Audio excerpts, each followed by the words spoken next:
salue le père de la maison ainsi que la maman. Amen. Et je salue aussi tous les collaborateurs. Que Dieu puisse nous donner cette occasion, cette opportunité de plus, non seulement d'être ensemble, parce que nous ne sommes pas un club, hein, on n'est pas là pour juste former un groupe, pour prier ensemble, pour jeûner ensemble, pour écouter la parole ensemble. Ce n'est pas un club. Nous sommes là en mission pour rassembler l'église parce que nous devons être enlevés. Nous ne sommes pas là pour rester. Nous sommes là pour nous préparer à aller au ciel. Alléluia.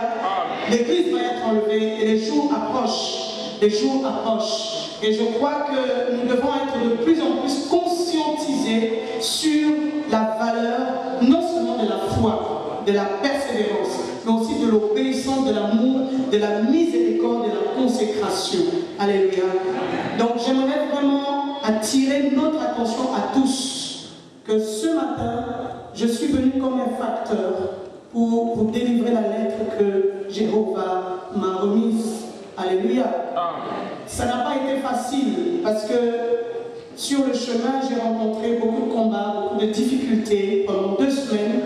Aujourd'hui, je parle par la foi. Je crois que beaucoup ici savent que ma voix était totalement éteinte. Je ne recevais même pas certains coups de téléphone et je n'ai pas pu appeler certaines personnes tout simplement parce que j'avais une extinction de voix. Alléluia. Mais Dieu soit loué parce que celui, comme la Bible le dit, à celui qui va jusqu'à la fin, celui qui va jusqu'à la fin au vainqueur, il y a une récompense. Alléluia. Et donc je ne suis pas là par hasard.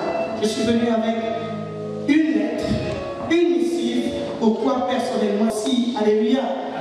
J'aimerais que nous puissions rappeler au diable qui est le maître. J'aimerais que tu puisses rappeler au diable qui l'a créé. J'aimerais que tu puisses rappeler ce matin au diable où il va finir. J'aimerais que tu lui rappelles les flammes de l'enfer qui l'attendent. J'aimerais que tu lui rappelles le jugement qui a déjà été arrêté contre lui avant la fondation du monde. J'aimerais que tu puisses montrer à la maladie, aux circonstances et à toute cette mouvance obscure qui est le Dieu des circonstances, celui qui maîtrise. Il appelle la chose et la chose arrive. C'est lui qui fait marcher les paralytiques, faire entendre les fous. C'est lui qui fait parler les mulets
Alléluia.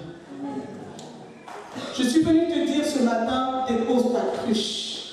Et c'est cela l'intitulé de ce message que nous voulons un peu bref. Dépose ta cruche ce matin. Nous allons lire un seul passage ce matin, donc dans Jean chapitre 4. À partir du verset 4 jusqu'au verset 12, c'est une histoire que nous connaissons tous.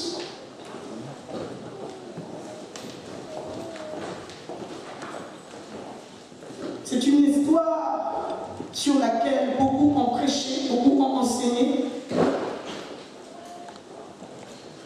Mais Dieu permet aujourd'hui que nous puissions l'écouter, mais d'une autre manière.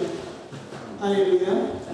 Nous allons prendre ce que Dieu a à nous dire à travers cette histoire, afin d'être fortifiés, édifiés et pouvoir entrer dans notre bénédiction d'aujourd'hui. 4 à 12. Je lis la parole du Seigneur. Amen. Comme il devait traverser la Samarie, il arriva dans une ville de Samarie appelée Sychar, près du champ que Jacob avait donné à son fils Joseph. Là se trouvait le puits de Jacob. Jésus, fatigué du voyage, était assis au bord du puits. C'était environ midi. Une femme de Samarie vint puiser de l'eau. Jésus lui dit, « Donne-moi à boire. » En effet, ses disciples étaient allés à la ville pour acheter de quoi manger. La femme samaritaine lui dit, « Comment, toi qui es juif, tu me demandes à boire, à moi qui suis une femme samaritaine? Les Juifs, en effet, n'ont pas de relation avec les Samaritains. » Jésus lui répondit, « Si tu savais quel est le cadeau de Dieu et qui est celui qui te dit, donne-moi à boire, tu lui aurais toi-même demandé à boire et il t'aurait donné de l'eau vive. » « Seigneur, lui dit la femme, tu n'as rien pour puiser et le puits est profond. D'où aurais-tu donc cette eau vive? Es-tu toi plus grand que notre ancêtre Jacob qui nous a donné ce puits qui a bu de son eau, lui-même, ses fils et ses troupeaux? » Alléluia.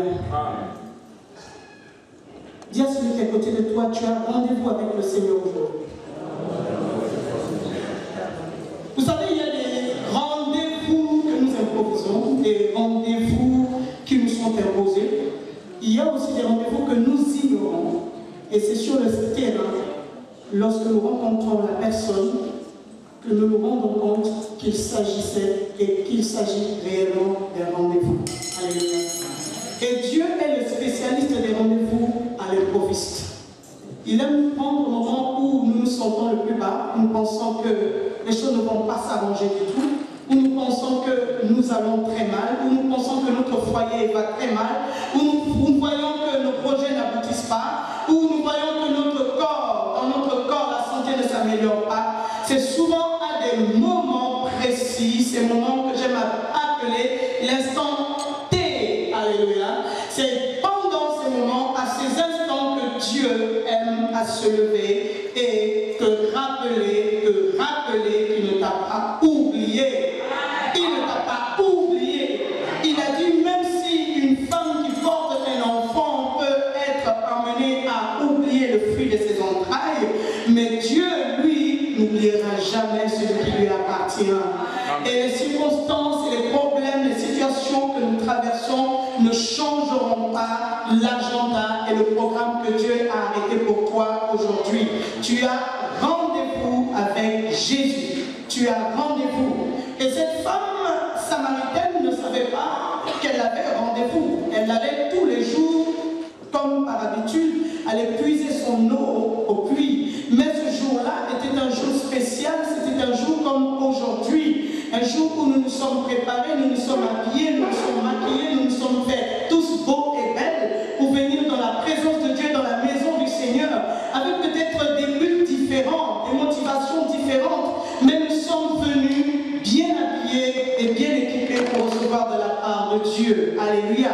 Mais seulement ce que Dieu a en réserve pour nous, nous ne le savons pas encore. Mais dans quelques minutes, nous allons le découvrir ensemble. Et cette femme, lorsqu'elle arrive devant le puits, elle fait une rencontre, la plus belle rencontre de toute sa vie.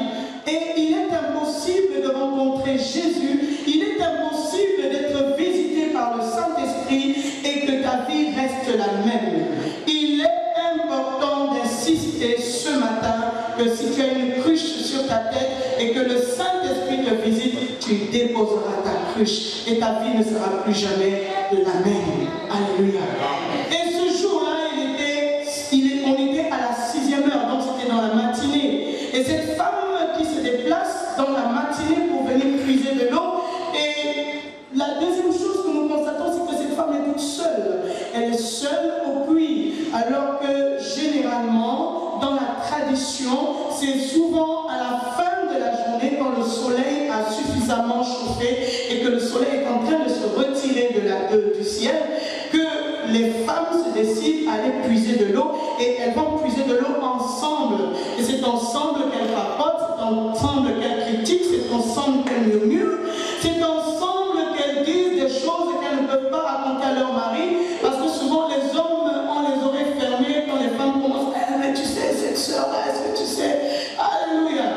S'il y a quelque chose qu'on doit insister sur les femmes, c'est qu'elles parlent trop parfois. Alléluia. Mais ce n'est pas toutes, c'est pas toutes les femmes. Je parle pas des femmes qui ont vraiment compris Proverbe 31. Je parle des autres qui ont besoin vraiment d'être édifiées, qui ont besoin d'être corrigées dans ce domaine. Et il est important. Et cette femme était toute seule.